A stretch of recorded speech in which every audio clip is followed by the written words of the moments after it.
Welcome back to season 2 of the Body. After a little bit of a layoff, we are back. I'm your host, Matt Offutt. Little bit of change this season. Our co-host, Bobby DeVaul, has since jumped into the world of politics. So we're bringing in the next best thing, which is his little brother, Danny DeVaul. Danny, say what's up. You know, Matt, if you didn't announce my name was Danny, people probably would have just thought it was Bobby anyways.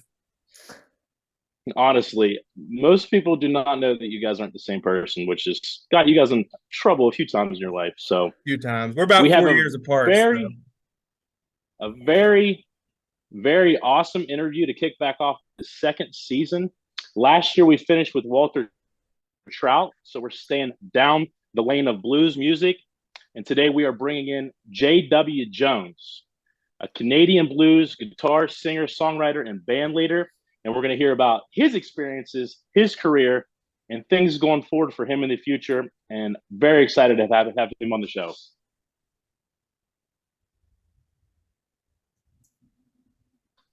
So, JW there? I'm here. I didn't know if you wanted me to jump in there. Yes. Yeah, Say so what's let's up. kick it Say off. what's up to Hello. I'm here, ready to rock and roll. hey, JW, why don't you kind of start us out and maybe discuss growing up in Canada? I mean, I don't know how popular the blues scene is in Canada. Kind of how you got into blues and just, the start of your career. Sure, yeah.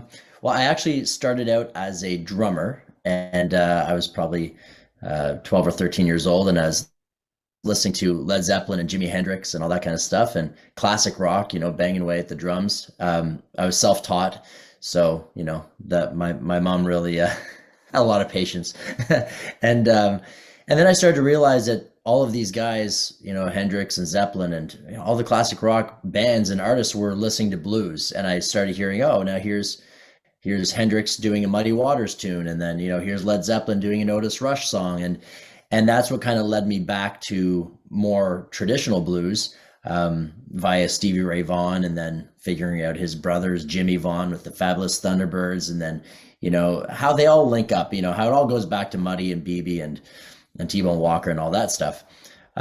So I ended up switching to the guitar only a couple of years after playing drums, after seeing BB King perform here in Ottawa when I was 15 years old.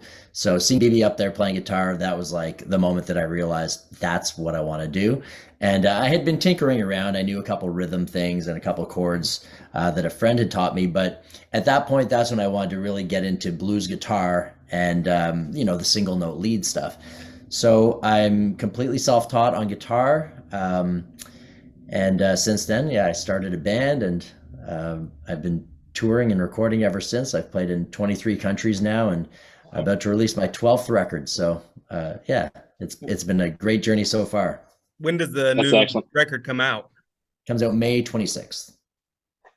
So let me ask you this, JW. So do you develop less bad habits by being self-taught? Is it easier to learn being self-taught? Give me some insight on that. You know what? I think that there are pros and cons to being taught and understanding theory and all of that stuff, and going the more traditional educational route. There are pros and cons to that, or being self-taught. I mean, what I think I have as a self-taught player is that I developed my ear really well. So when I hear something, I can immediately play that. But if you came up the other way, you had to take ear training courses and all that kind of stuff, then it's a different animal. It's like, I don't know. There are pros and cons to both. I mean, for example, I don't know the names of all my chords. I don't know what scales I'm using. I can't tell you or play the scales that, that people talk about on guitar lessons and forums and stuff like that. I have no idea what I'm doing. So I guess in a way that's cool because I play what I feel, and I guess you could call it riff based. So the way I learned was I learned this BB King riff, and then this Albert King thing, and this T-Bone Walker thing, and then after a while it all just kind of starts to float together and it becomes your own voice. So pros and cons to both, but I would like to take further education on the guitar and the fretboard so I can understand it better. But man, it's just been really, really hard for me to do that. I've tried to dive in a couple times, and my brain just does not like theory, period. So maybe someday. So when you're writing a song, you're not writing the music out then. Are you just recording and going back and listening and changing? Yeah, well, the songwriting process for me is I kind of have a bunch of riff ideas that I've put on my phone or recorded somehow, and then lyric ideas on the other side. And when I say riffs, I mean riffs and chords and melodies and all that kind of stuff. And so I can play the chords, and I usually just record myself doing it, like you said. But no, I can't write music. I can't notate music. So that's exactly how I do it. And then Can I you try read to. music? Can you I read it do, at all? no, no, no, no. Oh, I'm wow. basically musically illiterate. Me too. Yeah. So that we have that in common. So when you collaborate with someone or you work with other band members, how do you get your point across? How do you let them know this is what I want you to do?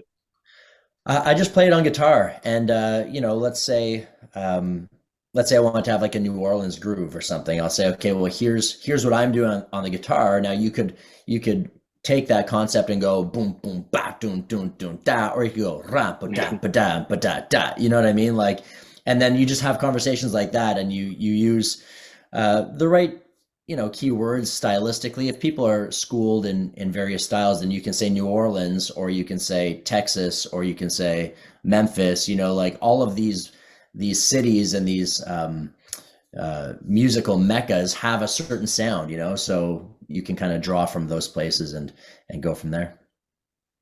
Whose sound would you say are you influenced most by? Well, I mean, what's interesting is who I'm influenced by and how I sound have changed a lot over the years. So in the very beginning, I was really, really into um, just trying to sound as traditional as possible. Like I wanted my band to sound like the Fabulous Thunderbirds in like the early 80s, or Albert King's band in the 70s or whatever. And so I'm heavily influenced by BB King, Jimmy Vaughn, Anson Funderburg, all the old blues guys, T-Bone Walker, Albert King, Freddie King, Lightning Hopkins, Jimmy Reed, like I could just name artists forever. And then I got into some of the swingier players from the West Coast, like Junior Watson, Little Charlie Beatty, and players like that. And that really influenced me as well. So it's kind of, in the beginning, it was really traditional. I really just wanted the respect of my peers, and my heroes like Kim Wilson from the T-Birds and Charlie Musselwhite, guys like that. I wanted them to see me as a young player that was doing it right, and playing the traditional blues, and hoping that they would, take me in as like as a friend, as a colleague, you know what I mean? And I was very successful at that in the early years, and I'm so grateful for all their friendships and support. But here I am now, I'm 42 years old. I've been doing this for 20 years. The music that I'm making now is not traditional blues. Some of it is, some of it definitely is, like Jimmy Vaughn's on my new record. It's a traditional blues shuffle, but then other stuff is completely out of left field. And, what I'm trying to do now is just write songs that are, song specific, and that, you make the choices for the song rather than for, am I trying to sound like a blues song in 1954? You know what I mean? So I that's kind noticed of where on your last album it says contemporary blues as the genre. So maybe explain that a little bit. Is that what you're talking Well, about? Your own? yeah, the whole, I mean, the blues world it's so subdivided now into like tiny little subcategories. It started out, it was blues. This is blues. It didn't matter if you were Albert King bending the heck out of the guitar, or you were Robert Johnson playing acoustic blues. But then even then it was like, is it acoustic blues or is it electric blues? Okay, let's separate those. And then it became, is it Chicago blues or is it Texas blues? And then as the years went on, now it's like, is it rock blues or is it traditional blues? And that's like, but wait a minute, what is Robert Cray? Oh, that's going to be contemporary blues. And then you have soul blues, and then you have harmonica blues. And it's just, it gets so whittled down to these tiny little subcategories that I don't know what I am anymore. I have no idea. I mean, I play a traditional shuffle one second like Jimmy Reed, and the next minute we're playing, like a Chuck Berry or a Little Richard rock and roll. I don't know what, like whatever. It's just, it's contemporary, I guess. All right, JW. So I get on, I see all these awards that you've won. First off, congratulations. Pretty insane the amount of things you've been nominated for and the amount of things you've won. Is there one that stands out to you as being the most special? Well, you know, the 40 under 40 thing has always meant a lot to me. That's a business award here in Ottawa, where I'm from. And what I loved about that was that a fan came up to me and said, "Hey, I want to nominate you for this award." And I was like, 40 under 40, that's for like tech tycoons and like Right. business people and finance and blah blah. He's like, no, no, no, it's for entrepreneurs that have built their business up from this point to this point. And I said, okay, well, I mean, I'm a musician, is this going to work? He goes, look at what you've done with your career, of course it's going to work. I said, all right. So out of 250 applicants, or nominations as they call them, only 40 are selected, and I was one of the 40, and I was like blown away, because what I like about that recognition is that that's something I actually had to work towards, and it's something that you can calculate. You know what I mean? Whereas, who's the best guitar player? You can't calculate this. Like, Right. who's better, Walter Trout or Jimmy Vaughn? I mean, what are we talking about here? They're totally different animals, right? Mm-hmm. So with business, it's like, it's based on numbers. Did you grow this thing from nothing to something? Then it means something. It's very clear. So that means a lot to me. And then, I guess, speaking of best guitar player, the Memphis thing in 2020, the International Blues Challenge in Memphis, I was down there with another band called Hirojo Trio. We won the whole thing out of 200 something acts, and I won best guitar player. And that was like, wow, that's really cool. And to me, what I thought was cool about it was, I played traditional blues with this band. I mean, we have some contemporary sounds, but in terms of my guitar playing, it was pretty traditional and pretty clean. And for that to have won is like, wow, that's like a point for the good guys. You know what I mean? It's kind of cool. Right. And so in that sense, that means a lot to me. Yeah, that's awesome. So on top of all the awards, you've also had some pretty big blues people and music people talk about how good you are. What does that mean to have somebody like Buddy Guy to comment about you? I mean, that's all I ever wanted. You know, when I first started out, all I cared about was earning the respect of my favorite players. And so for Buddy Guy, and to work with Buddy, and, you know, Hubert Sumlin, and now Jimmy Vaughn, and Charlie Musselwhite, Kim Wilson, all these guys, I mean, that means the most to me. And people say, well, you've won all these awards, you know, what was that like? It's like, well, why don't you ask me about recording with Hubert Sumlin at Sun Studios? Like, that's where I'm excited. That's where it's like, yeah, at Sun Studios awesome. In Memphis. I'm sitting beside Hubert Sumlin, like the legendary guitar player from all the Howlin' Wolf stuff. Like that, those are the moments where they move me and they excite me and they keep me going and inspired.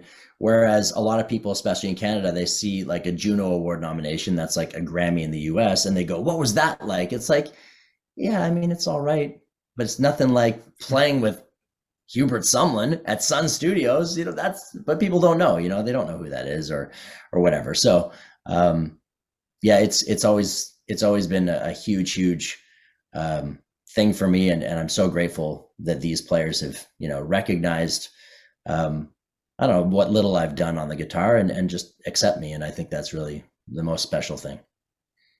Let me ask you this: how much of gaining notoriety and popularity was you branding yourself and building your own brand as an artist? And without giving away all your secrets, if I'm a young artist, what are some of the things I should do to brand myself? Wow. Great question. Wonderful question. These days it's very different than it was when I first started out. I mean, I was like 20 years old, and I was signed to 2 record labels, one in Germany called Crosscut Records, and one in Canada called Northern Blues Music. And like, that just doesn't happen anymore. Like, they were giving me advances of thousands of dollars to record records. And it's like, I'm 21, years old. It's like, what's happening here? That just doesn't happen anymore because the game has changed so much. But I think the number one most important thing is, and you hear it when you're young, but you don't understand it, and it's networking. Like, you can brand yourself, you can have logos, you can have nice promo pictures. All those things matter, and you should absolutely do those things.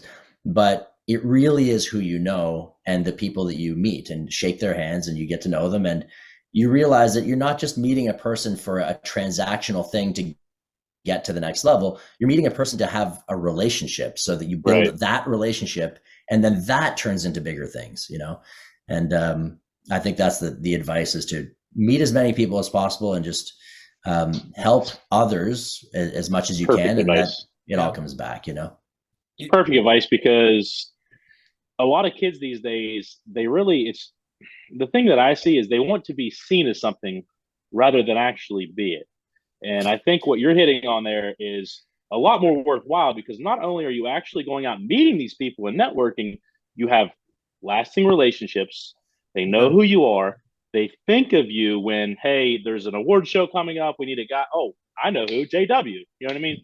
So your life just becomes better. And I think that's a phenomenal answer.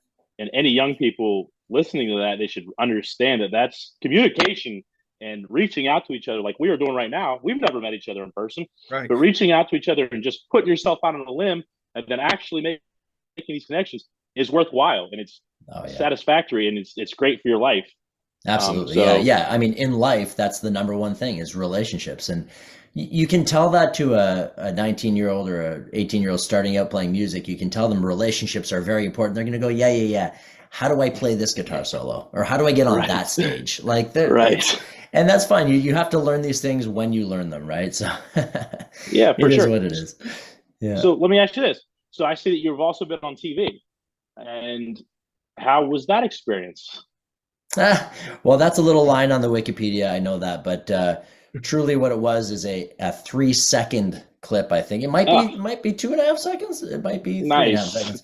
Anyway, it's on Bar Rescue, where I'm like standing with. It's like two couples, and we're just a bunch of actors, if you can call us that.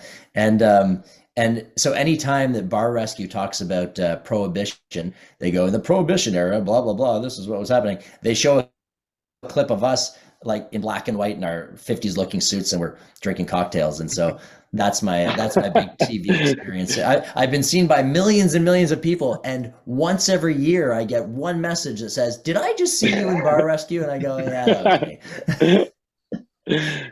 So you're a TV star as well. Nice. I'm gonna have to update that on the Boddy's resume of who we put on here.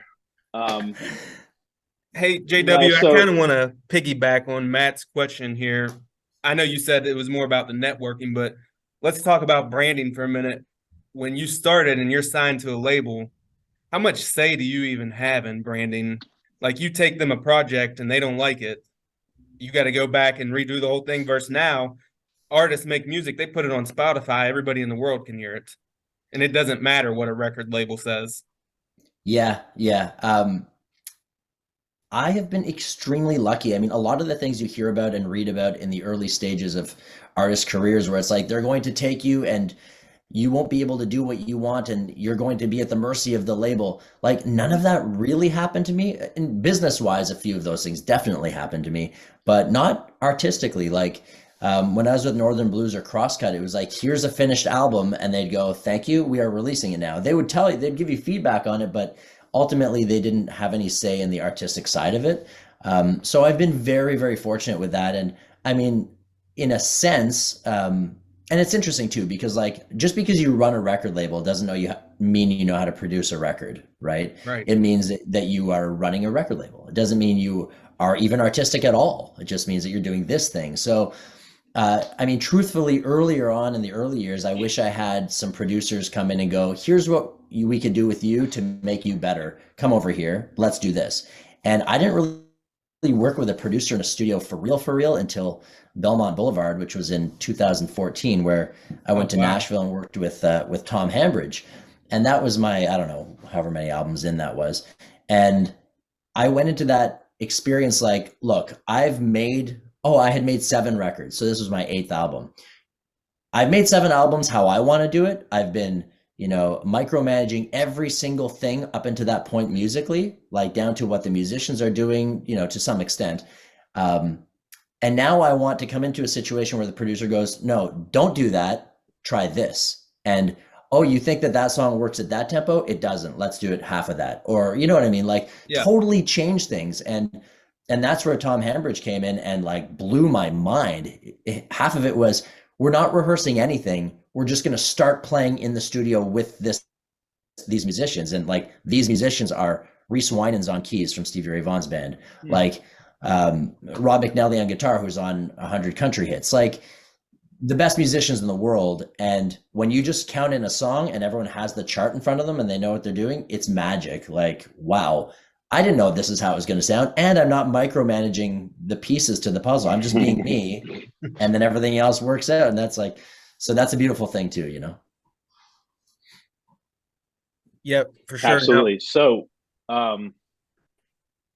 probably something that everyone wants to know, and this is something that Walter hit on really well when we talked to Walter Trout. What is your lifestyle like as a very successful artist? I mean, what is it like on the road? How do people treat you? You know, Walter told us, and we don't have to go super deep into it, you know, whatever you do in your personal life. He told us that they made Motley Crue, as far as like partying, basically look Tamed. like They were they were tamed. still in their early teen years. Yeah, they were tamed, is what I think he said. So yeah, if you could elaborate on that, I would love to hear it. Sure. Well, I mean, I'm not that fun. I'm not as fun as Walter Trout. So, I mean, truthfully, I came from two alcoholic, drug addict parents. And so that means that I could have gone either way. You know, I could have fallen into that lifestyle or I could go the opposite way. And because I was raised quite a bit by my grandparents, I went the totally clean route. And, you know, I mean, I drank, but not much. And you know, I've never been into drugs or anything. So it's like, it's been pretty tame for me on the road. I mean, we all have our vices in other ways, but, you know, when I was single and stuff like that. So, you know,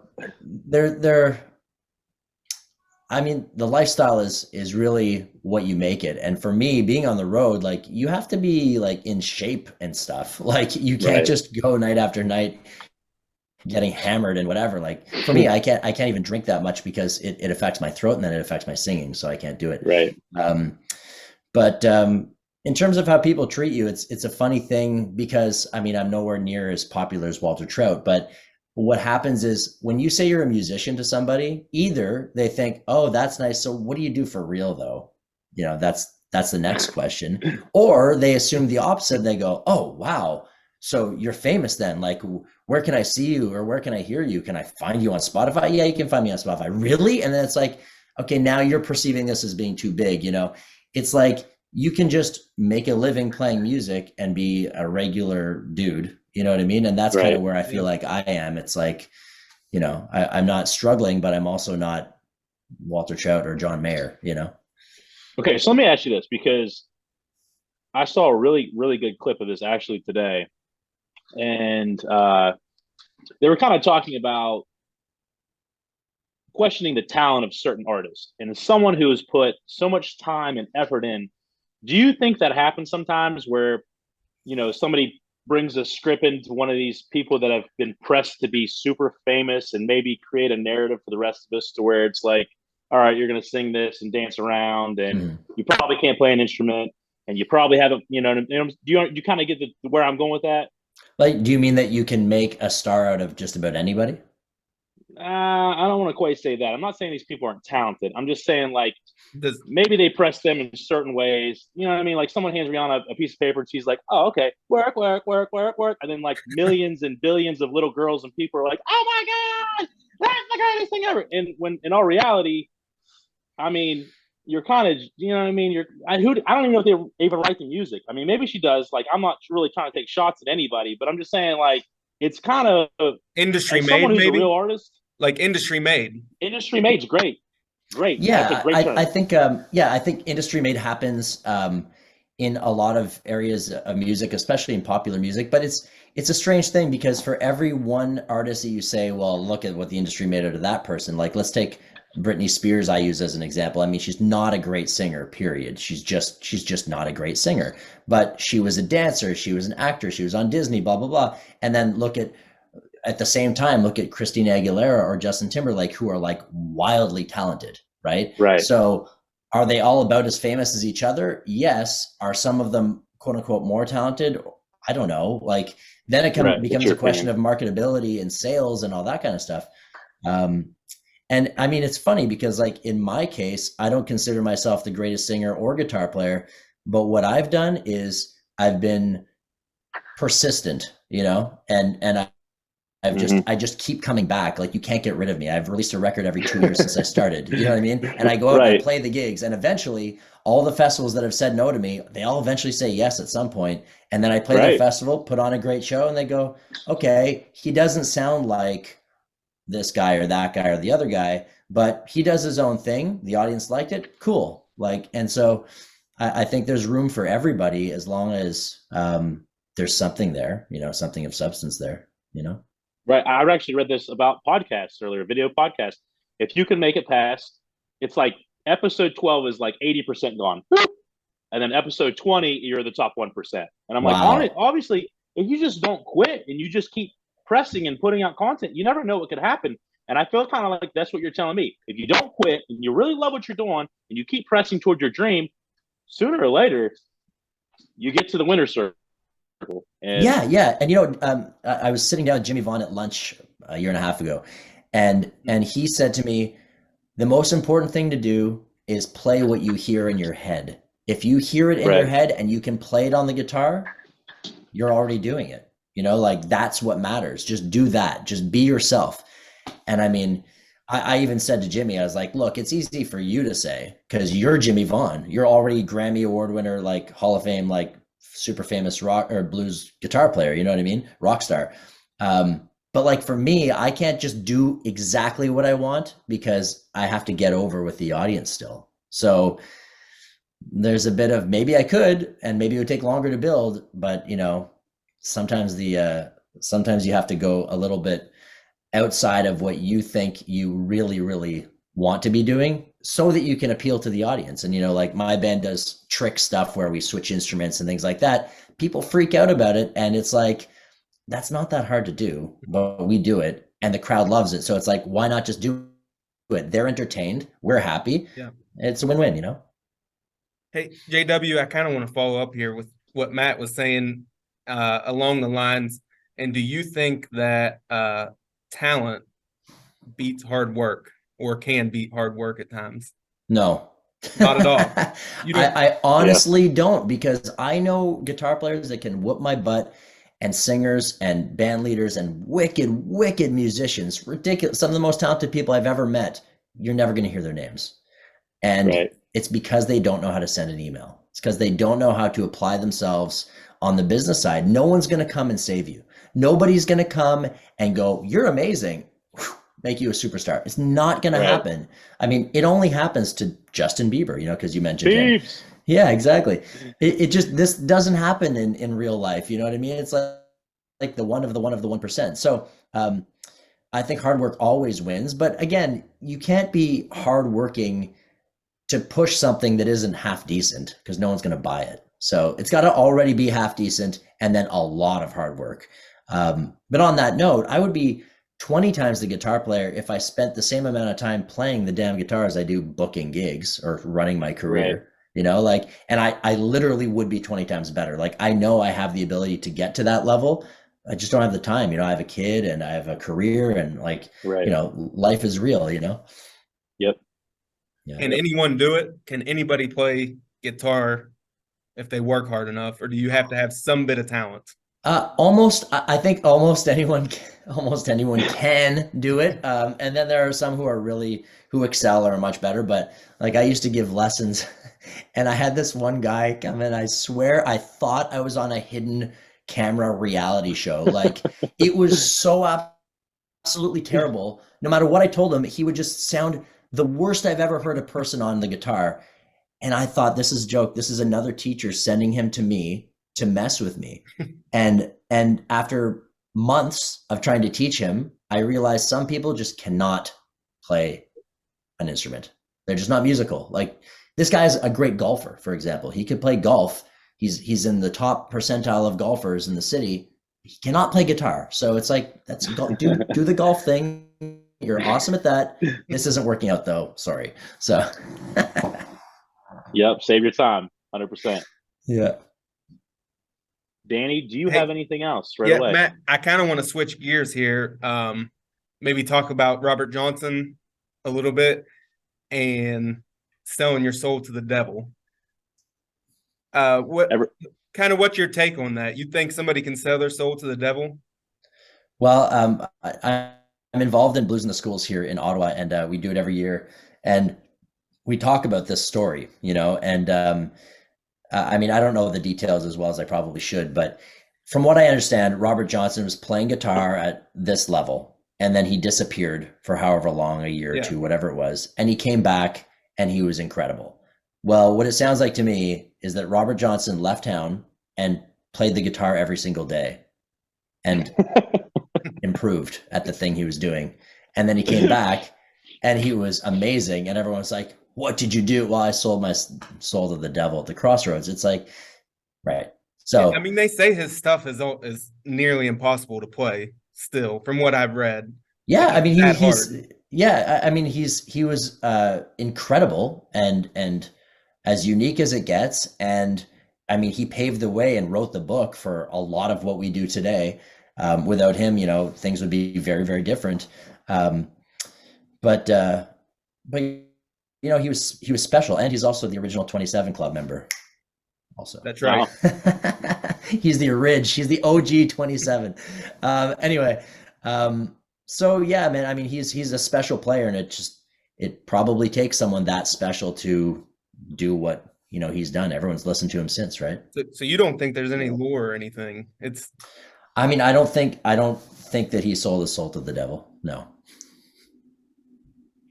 You think anybody can? Anyone can improve? Anybody can sell their soul to the devil? Oh. I'm pretty talentless here. Oh, you're asking if you specifically, you could try. I mean, where do you go though? I mean, you better go down to Mississippi and find the crossroads and just stand there and see what happens. I've been there before. It's just an intersection in the highway. It's an intersection in the highway, yep. Has a little sign that says the crossroads.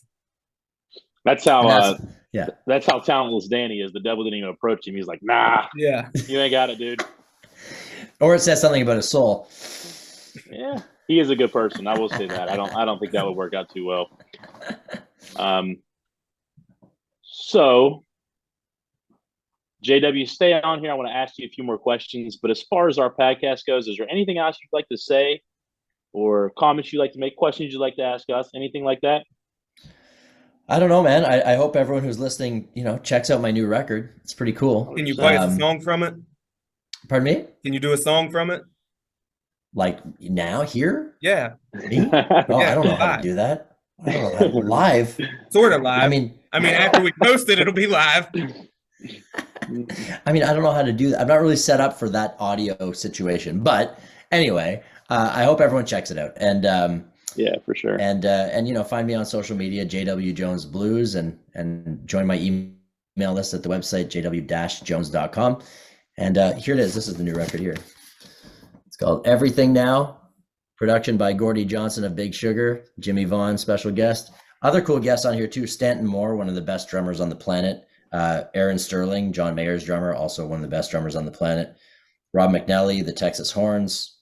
Yeah, Gordy Johnson, super famous rock star here in Canada from Big Sugar. Played a bunch of instruments on this because him and I made most of the record together, just the two of us. And then my own band are on here as well, and it's pretty killer, man. No, for sure. Definitely go check that out.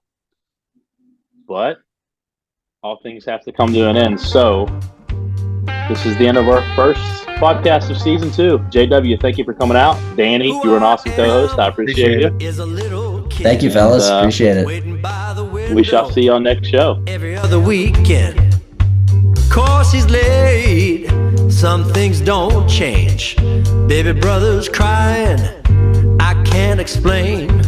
Smoke-filled apartment in a cheap hotel. Band plays till dawn. Can't sleep too well. How was your childhood? People ask.